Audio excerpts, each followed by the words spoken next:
All right, super excited about this one. There are so many places we can take this conversation. You're literally a scientist. We're not gonna. This is not gonna be a linear conversation. I'm getting this sense. I'm sure Doctor, we're gonna go all over the place scientist, here. real estate, and now entrepreneur with MyYenta. Yeah. And we should start with, for the audience, what is a Yenta? The new baby. So Yenta is a Yiddish term. Okay. So, and it basically just means it's used to describe an old woman who tends to be a busybody, a know-it-all, a kind of a grandma who literally sticks her nose into everything, knows everything, and has a lot of fun with it. Uh-huh. And so we started this company with that sort of concept in mind, and it all focuses around knowing. It all focuses around professionals knowing their clientele and knowing how to communicate with them in the most effective and smart and easy ways possible. So when we were trying to think of how to brand it, we said, well, let's run with this wonderful concept of a little old lady that knows everything about everyone and how she can go ahead and help you with your business. Yeah. It's a lot of fun. And we've just been kind of launching it all over the country over the past couple of weeks. And it's amazing to see how much fun people are just having, even with the brand, not even with the idea. Yep. Because the whole brand is I get to dress up in drag to pull it off. Yeah. Well, I was going to save that, but let's just go there now. Head right into this. Let's just. Scott thought you might come dressed up today. I thought we might meet Mrs. Housefire. I opened up. I'm not gonna lie. I opened up the suitcase this morning, and all I got were mothballs out of it. I was like, oh, good Lord! I cannot subject those poor two to this torture right now. The Yenta outfit, and I have one. Okay. We are going to hit the thrift stores for some more Yenta outfits this upcoming week. It is all modeled after Mrs. Doubtfire, basically. Mm-hmm. And so when we created this character, it was, when I created the company, it was always called MyYenta because I always envisioned that this company would sort of be this very, like I said, know-it-all, helps everybody to connect on a deeper level type of company. So MyYenta just made sense. But my mom had just retired from 35 years in the classroom. And I said, well, you know what? She was bored. This is a woman who raised a bunch of kids, supported her family her whole life, was always intimately involved in the community. Everybody knows her. Everybody loves Mrs. Groah. I was like, shit, let's go ahead and involve my mom. So I bring my mom in. I'm like, well, listen, I said, I'm launching a company. It's going to be a lot of fun. Come out around the country with me and launch it. My mom looks at me. She goes, I'm 60 years old, Jason Lewis. If you think I'm getting on a plane with you, she goes, and I'm traveling all over the country. She goes, I am going to sit on my butt and enjoy retirement. We're thinking about it. And she looks at me and she goes, you be the Yenta. And I said, excuse me? That's great. And she goes, listen to me. She goes, your personality? She goes, get yourself all dressed up in drag. She goes, come on, what better brand can you be? So my mother, the teacher, was the one who literally was like, well, Jay, guess what? You go ahead and be the brand. Mother knows best. Oh, it was, so of course, I'm down in DC with hubby. We're visiting with friends of ours, and I was just like, I'm discussing the idea with some friends of mine who are really like you guys, like small business, entrepreneurial, branding type of really mindsets. And literally this girl, thank you, Patty, is just like, oh my God. She goes, I'm going to have so much fun with this. And all of a sudden she goes into her garage and she busts out foam. And this woman is literally like crafting me a bodysuit. Like she is going full on Mrs. Doubtfire. Yeah. And here I am thinking, I'm just going to go to first like she's done it before. She was, this woman was an expert. I was like, God, all right, this is going to be a lot of fun. And she's crafted me this bodysuit. She's going onto the interwebs and she's pulling up clothes. And me and Steve are just sitting there going, we were literally just going to, I was going to just, stuff the undershirt with some washcloths and put on some little old lady clothes. Mm-hmm. Oh no, she went all out. She found me the wig. She's buying all this makeup. I was like, all right. She looked at me. She goes, if you're going to do it up big. Yeah. So our brand is literally, the CEO of the company literally dresses in drag to push his brand. You're good looking Yenta, though. I was stalking your stuff. I thought I did okay. I mean, you get, for these conferences, it's absolutely, it is so much fun because most of our market right now is in the real estate sphere. It's a great market. It's a great market. It's very, very, very focused on tech and communication right now. So it's a natural place for us to really get our start. The average realtor is in their early 60s. And it is so much fun to watch as people, our whole booth is it's a very modern looking, very professional booth. But then I've got a little old lady chair with this blue chinoiserie and gold lamp and a couple of little statues of these chubby old ladies in bathing suits with little bathing caps on. And then there's me sitting in a chair. And it's just funny as hell because these people walk by, they kind of do like the one take, like, okay. Nervous energy, I'm sure, from a lot of them. It's either a lady with a really bad wig and she's sitting down taking it, or there's something more to this that I am noticing. And of course, if somebody walks by, if they give me the double take, I seize the opportunity to go, "Why, hello, young lady, how you doing?" Oh my God, and they literally are like, "Oh my God!" It is so much fun, but talk about a great hook. So, I mean, what professional company out there literally has a guy in drag who says, "Hey, listen, you got 3 minutes for a 40-year-old man dressed like an 80-year-old lady?" And then I'll pop the wig right off, and they're just like, "I guess I do." You know? And it's been, as far as branding's gone, it's been an absolute memorable. It's memorable. Yeah. Talk about standing out at one of these fairs that you go to, these job fairs where it's the same booth and they're all dressed up in suits and they got the pamphlets and no. Exactly. You're doing it right. That was the biggest thing for me. Everything I've ever done in my life, I've never done by the book. So for me, I was like, well, you're starting up a new tech company, and I had gone to so many conferences, entrepreneurial conferences, real estate conferences, speaking conferences, all the fun things. And everybody walks, talks, and acts the same. Yep. They've all got some goofy little swag. They've all got a little box of mints. Sign up to win something. Yeah, sign up to win something. They got these boring booths that they all get from and honestly, I just was like, I can't do this. So for us, we have like things. I'm Lebanese, right? Food is one of my major love languages. It's why Utica and I, you guys are the same way. Why Utica and I still get along so well after 40 years. It's like food is my love language, right? So we have an entire wicker trunk that I come in, and it is like Costco and BJ's run. I spend like $300 before every conference. And this thing is literally a treasure chest of snacks. So we get this huge treasure chest of snacks at our booth, done in this big old wicker basket. We have Yenta's medicine cabinet.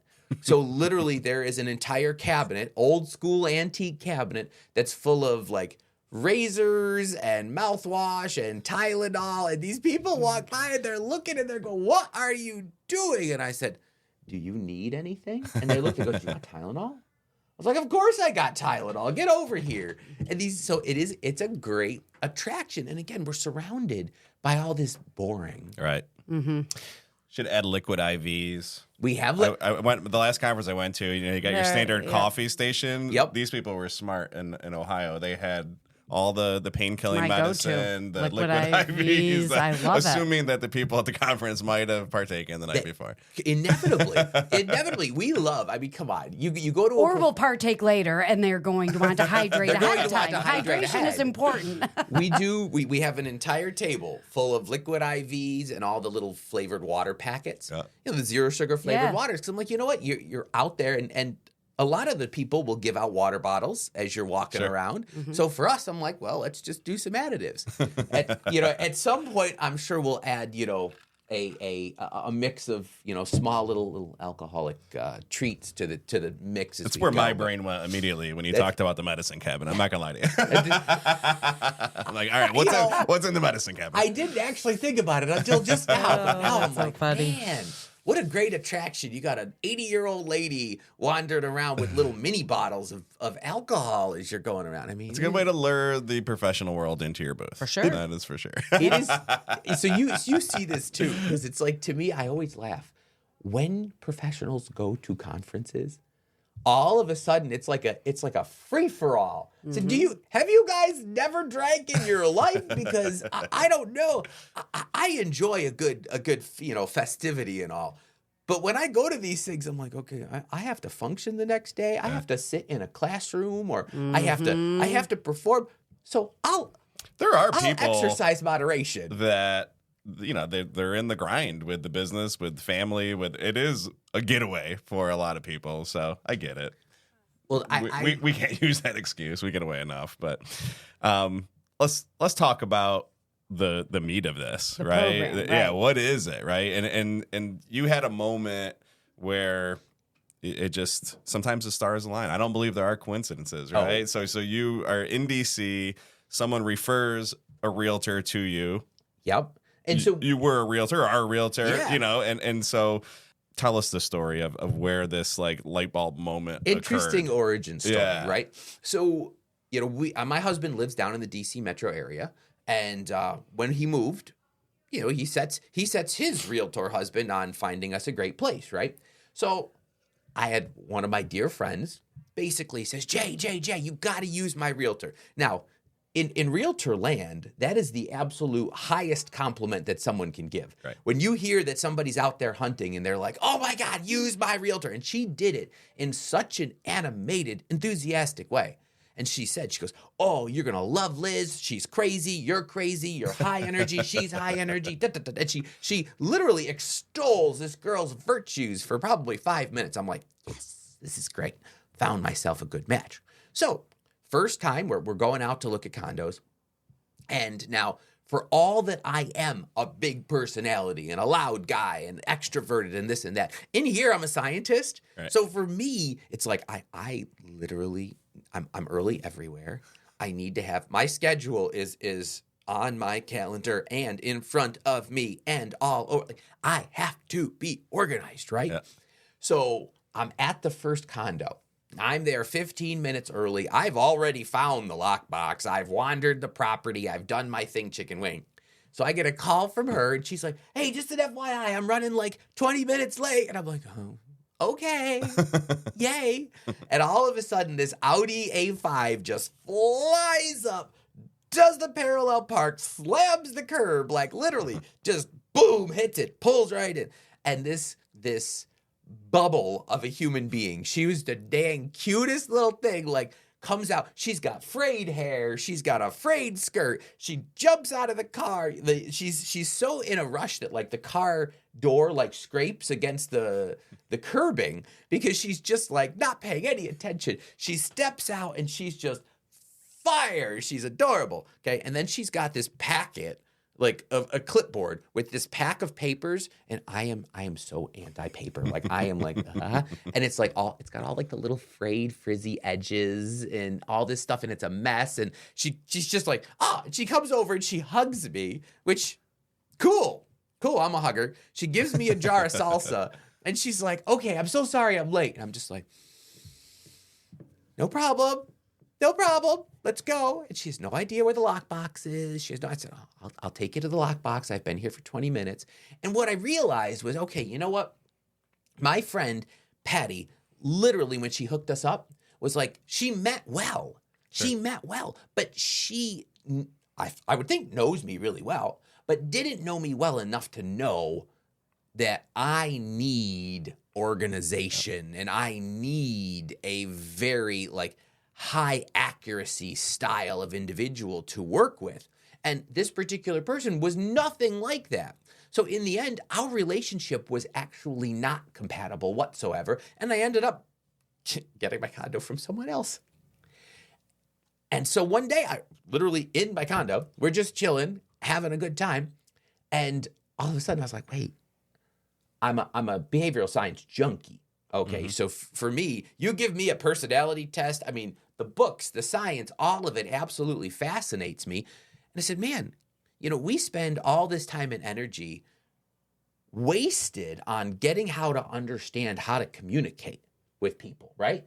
I've screwed up so many clients just by not fully grasping how they prefer to be communicated with. So why isn't there, or is there something out there for the professional community? It's sort of an entry-level professional that can help them to communicate with their clients quick and understand their clients quick and talk to them and work with them in the ways that they want to be worked with, rather than literally guessing what your client's personality is like from a LinkedIn profile and 3 bad pictures on Facebook or Insta. I mean, so we came up with this company that was just like, well, you give us a call, we send your client an email, and the client gets a personality test. And it's proprietary. We developed it for the professional industry, and basically you spend 3 to 5 minutes. Super easy. We've made it fun because I've taken, all the personality tests out there, and every now and then after taking about your 5th one, you're like, okay, how many more of these same questions do I have to answer? When you're up at a party, are you the center of attention? Or are you the one up against the wall? I think I've answered that question 45 times. We know the answer, Jay. Really? I won't ask you that question. No, you don't have to ask that question. So we made it a little more fun, a little more interesting. And as soon as the client takes it, the professional is taking it too. So they get this crazy huge report that's full of information about how that particular client ticks. So it's going to go over their personality style. Okay, and it's going to base it on nationwide known factors. So this is all based upon personality assessments. Our personality assessment is essentially an amalgam of 3 other personality assessments. It's a combination of 3 big personality assessments. Okay. So they're all things that you're familiar with. It's going to say, hey, this person is an extroverted personality.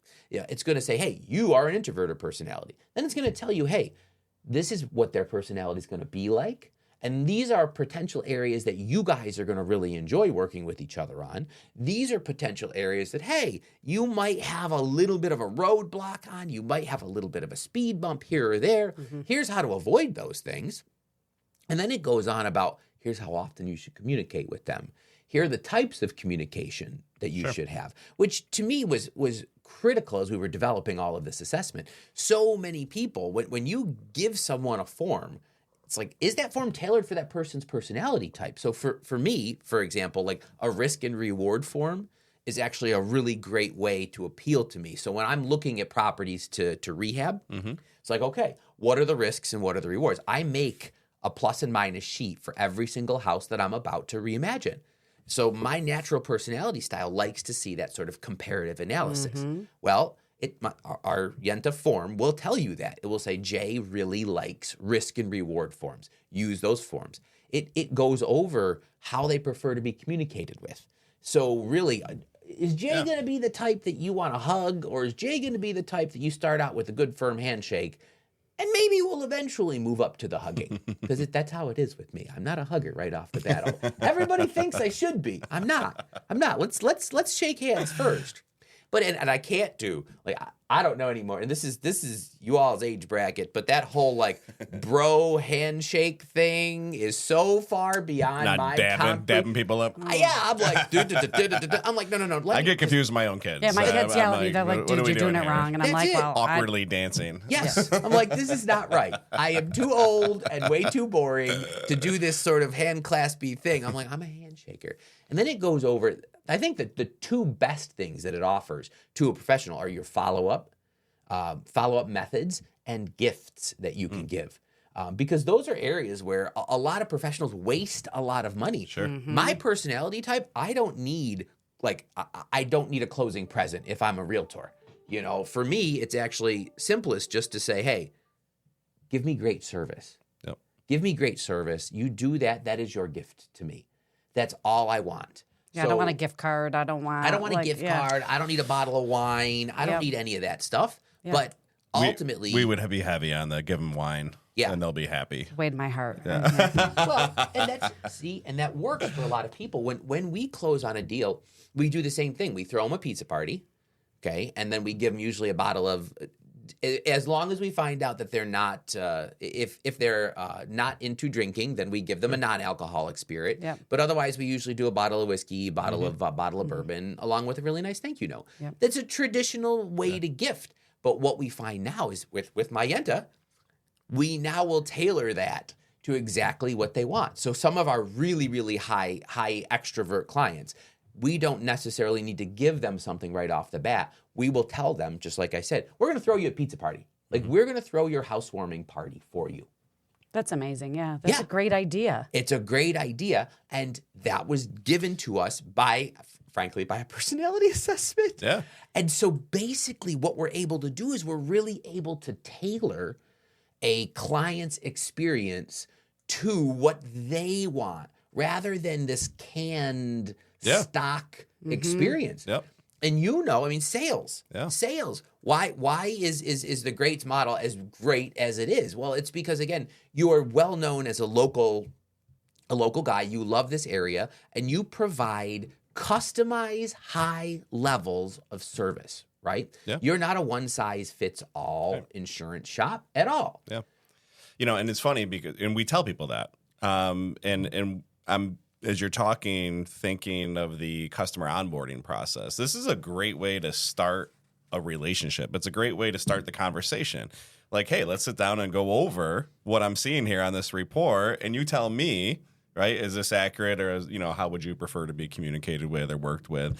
And that way, I say all the time, to be unclear is unkind. And, when you go in with complete clarity around goals, expectations, the way someone wants to be treated, followed up with, it just changes everything with that relationship. So kudos to you, man. I think it's fantastic. We're, the technology's there. We're doing it in every other. We do it in dating. We do it in hiring. Why aren't we doing it?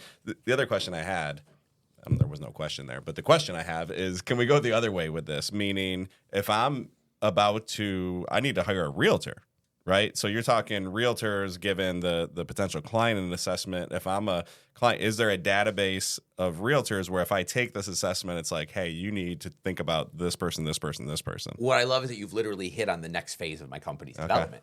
So originally, my goal was to create this massive database of professionals. So in our line right now, real estate is our first sort of focus, but we're looking into therapy, hospitality, sales in general, and actually the construction and design industry, legal, banking. So all of these different areas, we're looking at creating databases of people based upon their personality type and heading out there. For right now, we are essentially that service where a professional hires us and says, hey, listen, we want you guys to help us understand how to communicate with our client. But phase 2 is nationwide database of, and in this case, let's use real estate as our example, but real estate professionals who are going to mesh with your personality style. Yep. Yes. And you touched on it.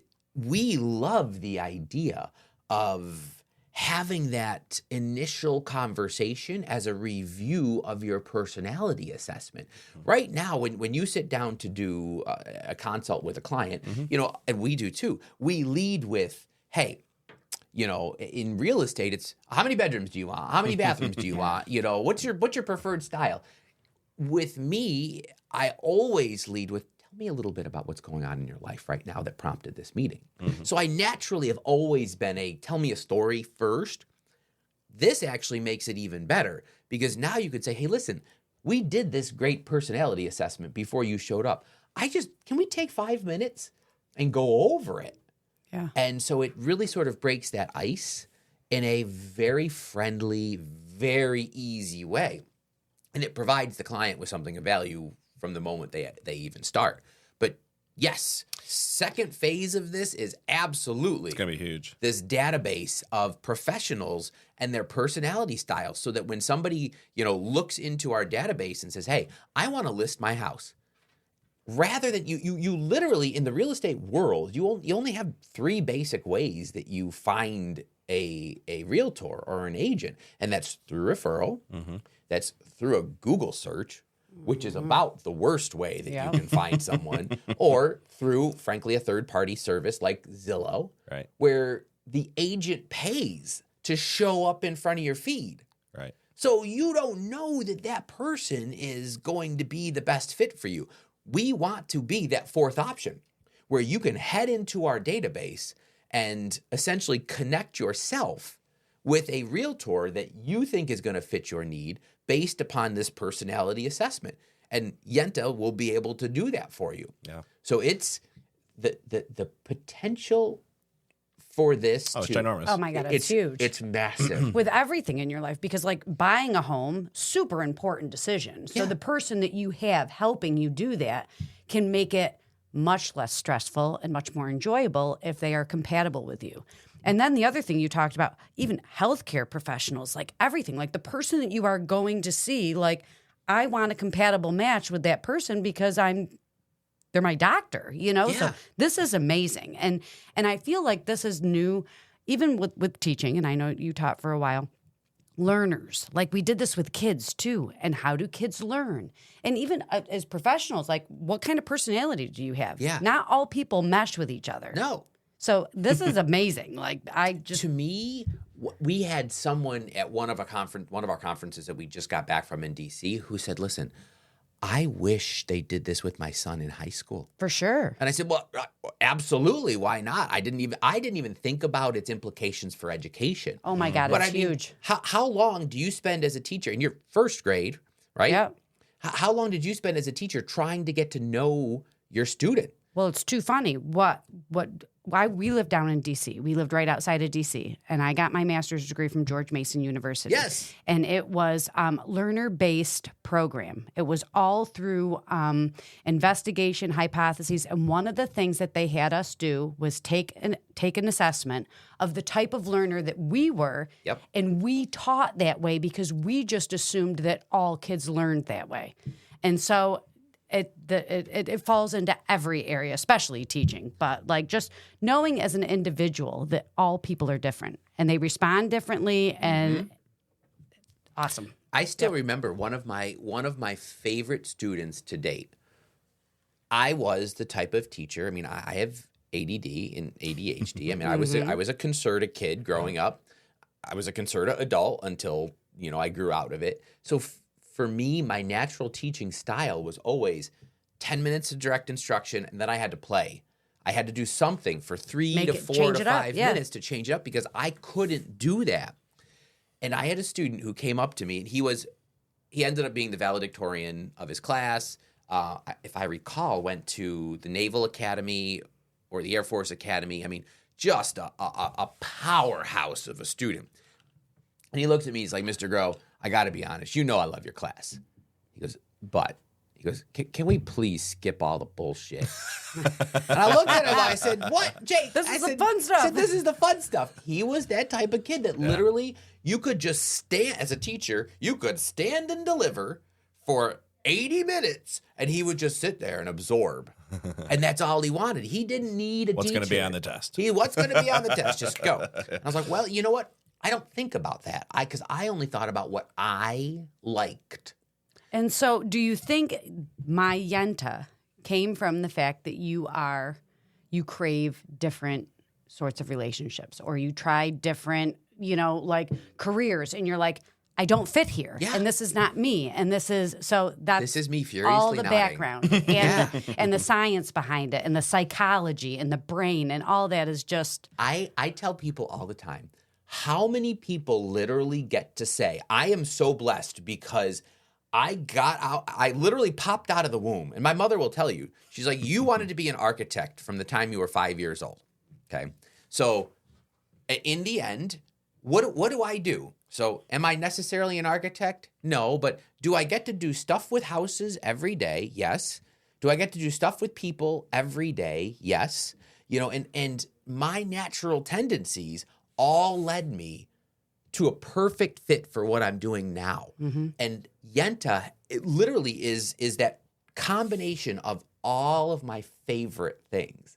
It is, for me, like you, I know, like I want to leave this world a better place than where I found it, right?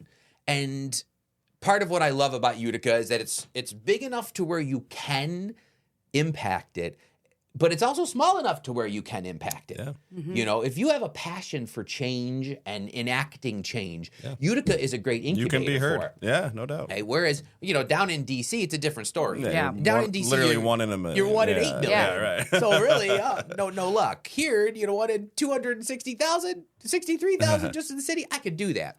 So I want to leave an industry that I love. Okay, so I've been doing real estate for 18 years, okay, and in different capacities.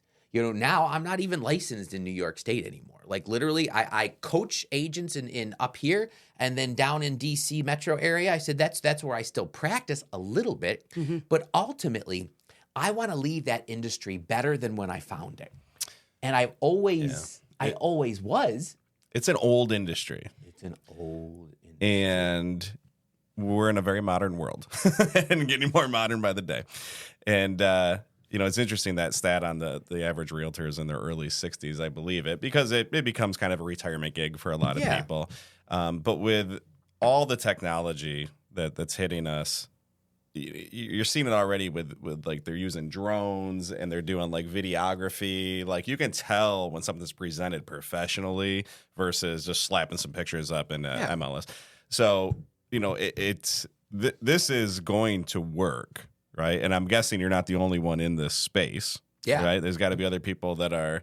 So there's no one that I can find. Okay, that's wild. No one that I can find. This blew my mind, Scott, when I said, "Oh gosh, there's got to be a service already in existence for this." Like, who's going to be my competition? Right. Well, that's what I was wondering. It wasn't even who's going to be my competition. It was like, "Hey, I want to find a service to do this because I'm like, I want to test out my clients from here on out." I Googled for days. I couldn't find a single company that does this. Yeah. And I remember a lot of it's focused on my bookkeeper. When he first started his company in this area, he was like, you know, there's not a lot of bookkeepers for like an entry level business. He's like, there's a lot of, you know, these big companies have their own departments full of them. He goes, but I want to provide affordable bookkeeping services for the average entrepreneur. And I mean, now he's huge and, you know, he does his thing and he's, you know, wildly successful. I liked this concept so much that I was like, I want to be that guy that the brand new professional can afford. Right. You know, if you're starting out in insurance, in financial planning, in real estate, do you have a heck of a lot of money? Right. No, you don't have two sticks to rub together.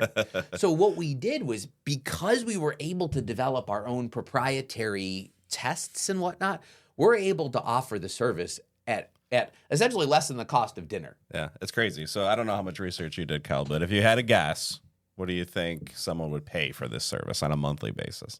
On a monthly basis, $300 a month. And we're at under 30. Oh my God. That's how affordable it is. That's crazy. Yeah. And that was one of the interesting things that we've learned in this initial sort of Eastern Seaboard launch.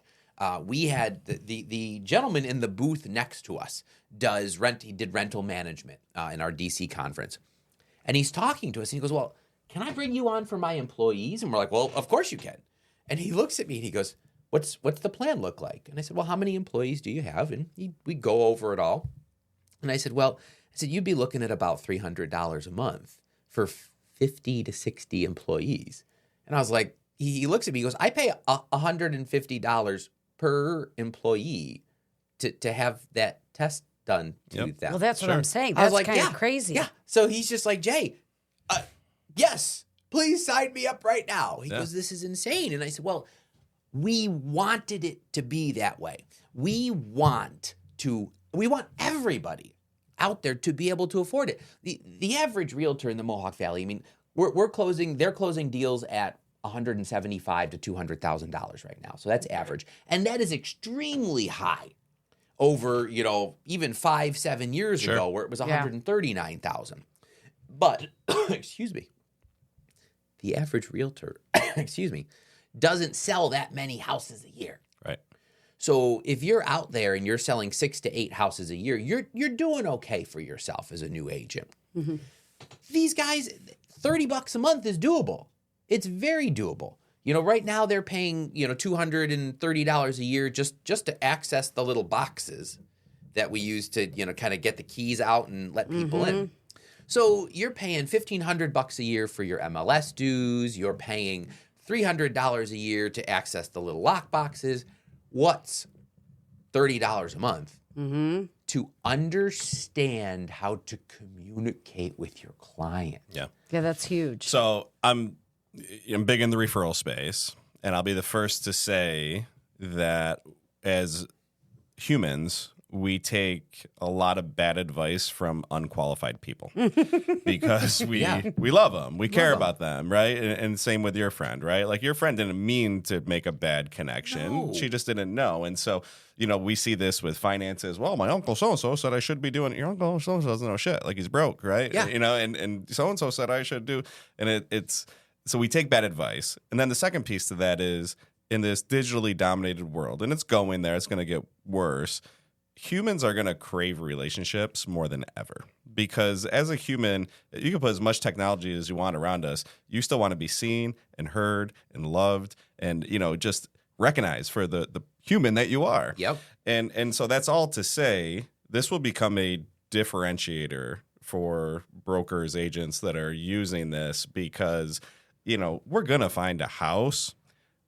I want to know what's the experience, what's the process, and so are you the person who's going to take us through, that experience in a way that we feel seen and heard and respected and loved, and so, there's no question there. I just think you're onto something here. If you look at, so I'm an elder millennial. If you look at everybody from the elder millennial down, right? Those age brackets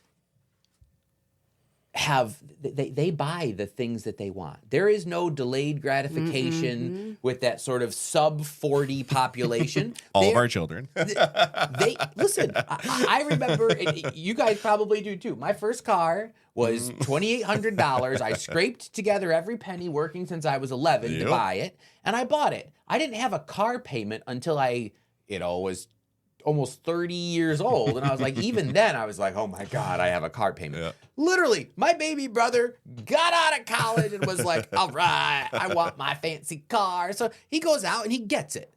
And that's what we see now is that the younger millennials, the Zs, they come out, they are willing to go into debt, willing to have the payments to get the material goods that they want. What they crave now are experiences. Yeah. They crave experiences. Yep. So what we want to do is we want to make their experience doing something that they're going to do anyway so pleasurable that all they can do is enjoy the ride. Yeah. It is brilliant because we talk about that all the time with Scott running a business and trying to hire new people. They are all about living, not living to work, but working just to live. Like it's so important. And like the 9 to 5s, Monday through Fridays, that doesn't exist anymore. No. And they're like, I don't want to do that. No. And they don't need to do that because they're living in a way where they're, like you said, the experience is so much more important. Yep. And I want to be our kids. That's what I want to be our kids too. I do too. I want to be your kids too. But I do think that like the personal relationship is something that a lot of these kids or young adults lose sight of.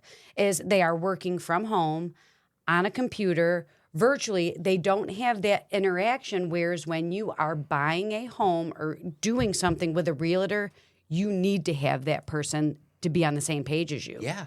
It's so important. Well, and it has gotten so distanced socially that the process, it is amazing to me because I, as a practitioner, still, I require as much as I can every client that wants to work with me to meet with me for coffee, for a drink, for something. Yep. Jay wouldn't do this without doing coffee first. I absolutely not. I wanted to get to know you better before I actually came and subjected myself to, podcast torture. Yeah. What am I signing up for? What am I signing up for? You look so tortured. I look so tortured. I'm so tortured. But that's the kickers. I want to meet with my people, right? Yeah. Well, by nature, a lot of the buying population nowadays does not want to meet. No. They want to text. Yep. They want to email. I'm just like, okay, well, this is a great way to sort of break that ice. And you know what? If you get Yenta'd and the realtor gets the report back and says, they're not going to want to meet with you. Yeah. And that's okay. Yeah. Like that is just You're not pushing something. You're not making them pushing uncomfortable. something that's making them uncomfortable. You're just saying, hey, I've learned this about you. I am going to respect that. Let's continue this email dialogue. Yep. Let's continue. Maybe we can get together over Because Zoom. as a salesperson, you have to be a chameleon, right? You've got to mirror what the person wants. Yes. And so knowing that information is so powerful. Well, and it's all, to me, knowing who you're working with, you do, like you said, you have to be a chameleon to a certain degree. Now, I've taught for years. You don't want to be fake. Being, right? being the authentic is the best way to show up. But you also need to know your energy sinks and where they're going to be. If I am working with a certain type of person, hey, that person is an energy sink for me because my natural tendency is to be A, B, C, and D. And if that individual is X, Y, and Z, then hey, I've yented them. I know exactly what I have to do in order to make them feel comfortable. But it still pushes me outside of my comfort zone. And subsequently, it's an energy sink. You're very strategic and intentional with everything. So I know you've thought this through, right? We Google things. You just said you've yented them. Yeah. You're coining the phrase yented already. I love it. It's a verb. It's a verb. I had a feeling this would be fast. I think we're at like 45 minutes, but we will cautiously try some rapid fire questions if you can go fast. I will do my damnedest. I will do my damnedest. We yented you, and we realized that big personality. Yes. And very elaborate with the stories, which we love. And now we're going to try rapid fire, which you might not love. Let's see. Let's go. You want to go first, Scott? Go ahead. All right. So if you can give one piece of advice, one piece of communication advice to every real estate agent, what would it be? Understand your client. Yeah. Understand your client and know your market.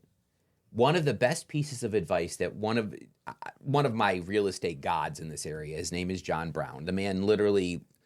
Every house for sale is for sale by John Brown.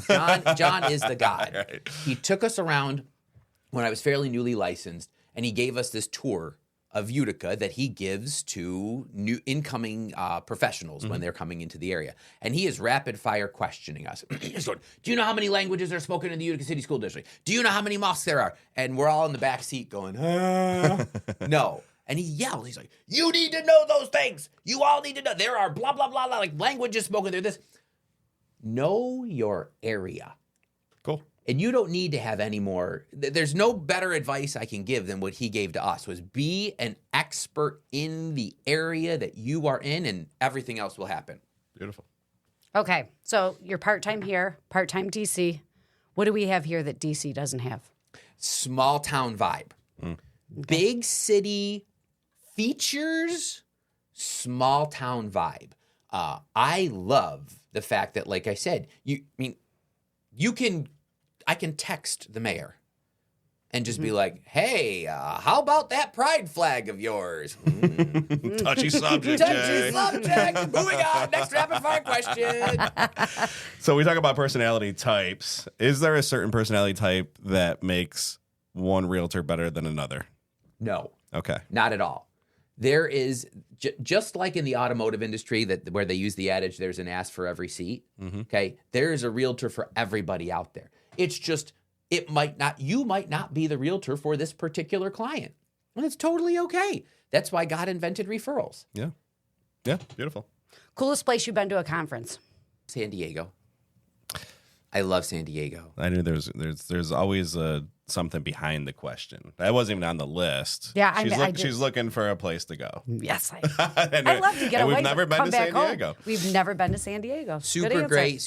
I also enjoy Sacramento just because of its proximity to other. Sacramento itself, but within an hour you could kind of day trip to a whole bunch of really fun Frisco, places. Napa. Yep, exactly. Okay, this is gonna be a tough one. One sentence. What problem does MyYenta solve that no one else is addressing? Getting to know you quickly.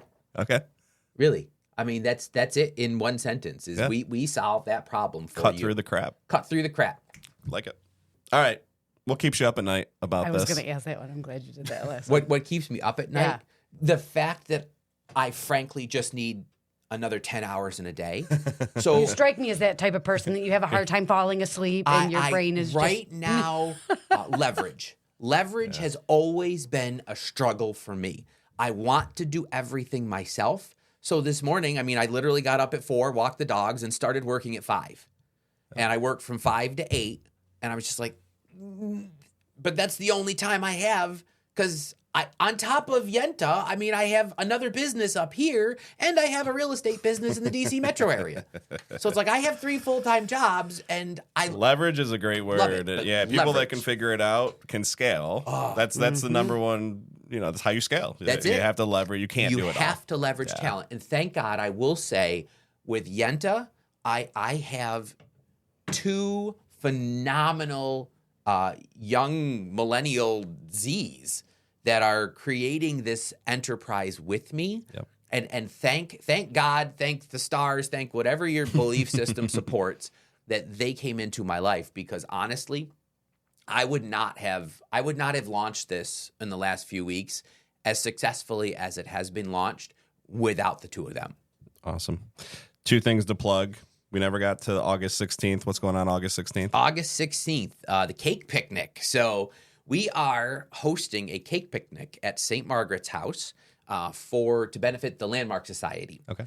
And it's an idea that I got while I was in San Diego. I love this. You essentially pay a fee and you bring a cake. It's super fun. It's a little bougie. You get all dressed up. You do your thing, chicken wing. Okay. You bring a cake. Put the cake on a table.